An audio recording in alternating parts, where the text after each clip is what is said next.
Hey everyone, I'm at the Beeyard today. The sun is directly overhead, so I'm having a little trouble finding a spot where I'm a little bit shaded so you can see me. I guess here's a good spot.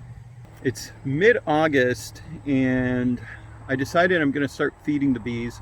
I was kind of waiting for the goldenrod to start blooming, but it hasn't been blooming in great numbers. It's been started for about a week, but it's very small percentage of it. And there is a nectar dearth. Not a whole lot of stuff blooming. The bees robbed out one of my hives and they're going to things like chicory and soybeans, which they don't like that much. So the dearth has caused them to pretty much stop advancing at all, especially some of these nukes. I have some nukes over here that I created recently. I created those recently and they really haven't advanced much at all since I created them, and that is kind of concerning for me because I need to build them up before winter. So, and then I have some other hives that haven't drawn out all their foundation yet, so I'm like, well, I wasn't really planning on starting to feed them this early, but I think I'm gonna start doing it again. So I brought these new types of, new for me, these pail feeders. This is what the Canadian beekeeper guy uses, Ian Shepler, and they seem to be very efficient for him. I was using entrance feeders to some degree for the nukes, and then I was mainly using the frame insert feeders. The thing with the frame insert feeders is they were killing quite a few of my bees. They would get down in there, even with the ladders, they would drown in there, and then the plastic would kind of separate from the wood and they'd get down in the cracks. And I had quite a few that were killed that way. And when the bees get in there, it makes the syrup spoil more quickly.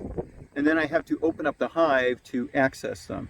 So it's kind of a pain just to feed them again. I don't know when the nectar is going out, so I have to open up the hive, check it, and then fill it that way. So this way with the pail feeders, I can fill them all up ahead of time, flip them over on the hives. I have to actually drill holes in all of my top covers. I'm going to end up replacing some of my top covers with the migratory covers.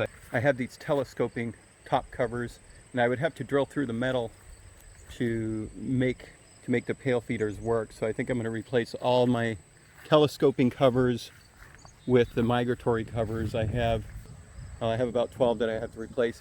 The migratory covers here is what I'm going to use going forward, and I can just put a hole right in the center of those. And this isn't a new concept, a lot of people do this, but it's new for me. I haven't done this before, so I'll just put a hole in the center of that migratory cover, and then I'll have a plastic cap that fits inside of there. I have to order those from Better Bee right now, so I get them.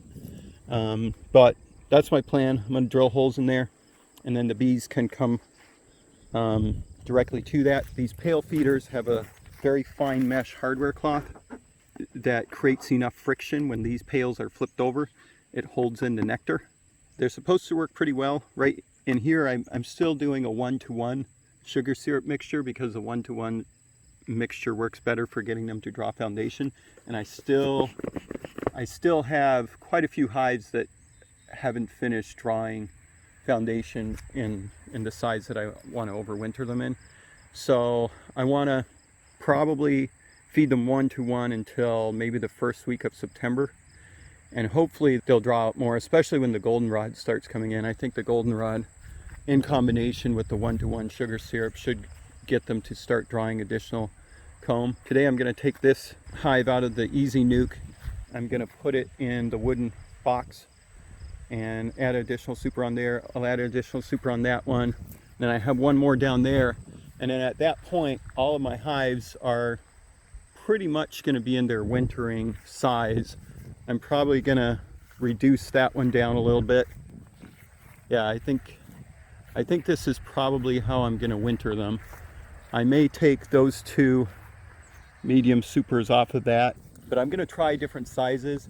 I want to do 3 medium size. I want to do some with just deeps, and then a deep and a medium. And then I'll do a bunch of these 2 high nukes. So I'll have 1, 2, 3, 4, 5, 6, 7, 8. I'll have 8 2 high nukes, 5-on-5 nukes. So that's the plan. And then I'm also going to give them pollen substitute. I want them to start raising that brood. And then today, it's mid-August, I'm going to try and do an oxalic acid treatment. Hopefully treat some of those mites. I was going to do a formic acid, the max treatment, just to knock everything out in one go. But the weather got hot on me, so now I'd have to wait until beginning of September. And that is a little bit late. I want to make sure I knock any mites out as soon as possible. I don't have a high mite load, but I don't really care. I want to get the mite load down to essentially nothing before the September bees start being raised. And then after that, once all the brood is gone, maybe mid to end October, I'm going to hit them all with oxalic again, just to make sure that all those mites are gone before winter. So I think that should really help me overwinter these colonies well. I did merge one of my nukes over there. They seem to have merged quite well.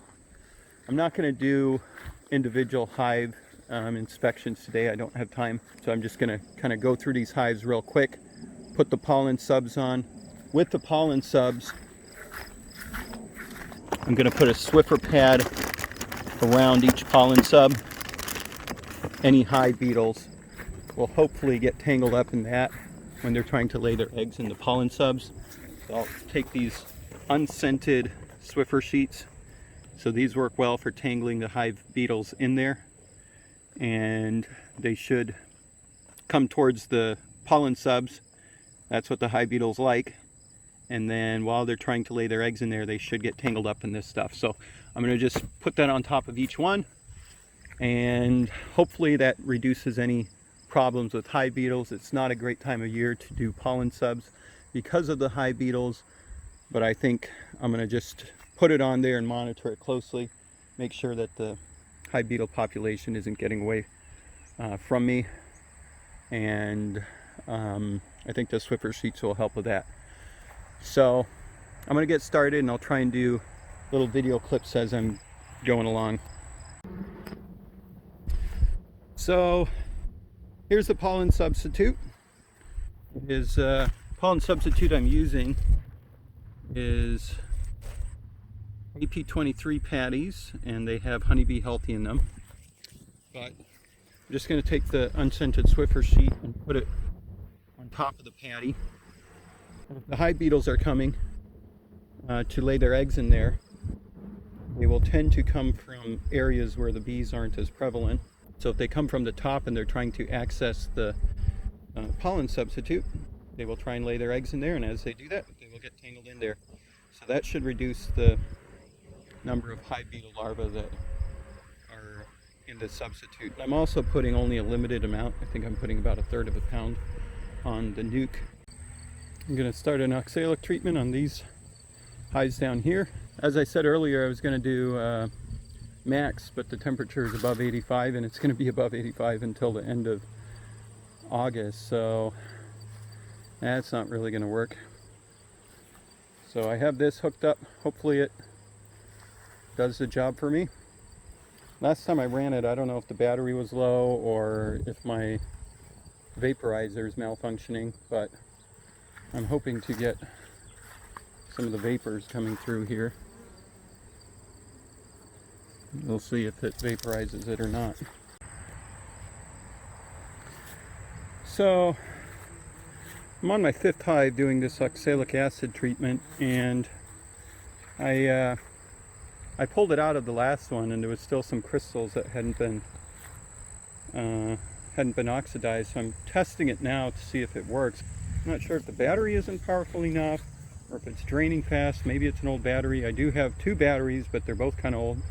It does look like it's oxidizing as I have it out for a test now, but it's just kind of a pain, and that's where I'm kind of looking at alternative options. I'd really like to get the Probate 110, I think it's called. I think that would work a little better. This one doesn't work that fast. You know, it's about 5 minutes, but it looks like it's oxidizing or vaporizing it now. So hopefully I can move on to the other ones. I just have quite a few hives left. I'm going to end up using inner cover. Yeah, see, it's vaporizing quite a bit there, blowing towards me. I better get out of the way. So right now I put some sugar syrup on the hives. Unfortunately, the sugar syrup leaked out on the covers, and kind of worried that's going to cause some robbing, but hopefully it doesn't. I'm gonna continue with what I'm doing over here. I've gotten through most of them. I put pollen and sugar on all of these. That hive right there doesn't have an inner cover, so I can't do that. And this hive doesn't have an inner cover, and I was an idiot and I forgot my drill. That's the problem with having an out apiary and a car. I use my minivan, but every time I come I have to remember like a million things to bring, and I usually end up forgetting something important. So I'm gonna feed these last 4 here and then continue with the vaporization and hopefully call it good. I'm not doing any in-depth inspections today, just feeding and vaporizing. I can kind of tell, I open up the hives and I can see they haven't really progressed at all. I pulled out a few brood combs. The brood combs are a little sparse. The queen's not really laying that much, and it's because of the dearth. So hopefully I give them some pollen. I want to be careful with the pollen because of the hive beetles, but I'm gonna give them some pollen and sugar, and hopefully that gets them to draw that comb a little quicker. I think if I give them some 1-to-1 sugar water for a couple of weeks, all the rest of the comb should be drawn. Then they should be ready to start going into the winter. And around then the goldenrod's going to start flowing, so I might feed them for a couple of weeks. The goldenrod should be in full flow at that point. Maybe I'll stop feeding for a couple of weeks. I don't want to get the brood nest honeybound. So at that point, I think I'm gonna hold off a little bit, and then I'll start feeding them 2-to-1 sugar syrup, which they can store right away, and then they can start backfilling the brood nest. I'll probably start doing that maybe the 3rd week in September. Should probably still have some goldenrod into the 3rd week of September. We'll see. Just barely, I would say maybe 1% of goldenrod is blooming now. Very sparse. It's September 19th, I think, today. I'm going to finish putting this pollen sub on the rest of these. Depending on the size, I do about half a pound. Well, I've done 1/3 of a pound and up to a pound, depending on the size. I gave these guys a pound because they have quite a bit to draw out in here. And then those guys, half a pound. My nukes are about 1/3. Next week I'll probably come back and see how much of the pollen they've used, and then determine whether or not I continue to give them pollen. An example of a hive. It was progressing along very nicely. I got it beginning of, let's see, is this hive number? Yeah, this is hive number 8. This is the one I got at the beginning of July 3rd, I think it was. And they just were booming. They filled out that, it was a 4-frame nuke. They expanded, completely filled out the deep, and I was able to give 4 frames of brood to other hives during that time. And then they also drew out this whole second medium super, and they did that all in a month.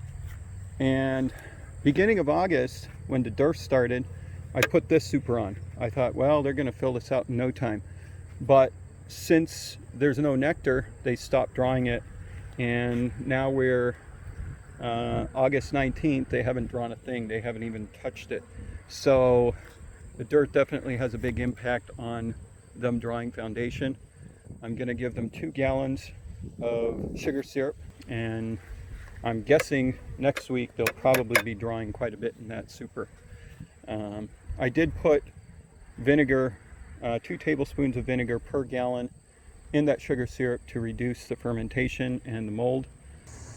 And just to show you that it's something that's across the board, this is hive number 9, and if you've watched my other videos, you know this hive does very well too. It's doing as well. It was doing as well as hive number 8, progressed very quickly, and then I added this at the beginning of August, and you can see down in here there's none of this foundation drawn.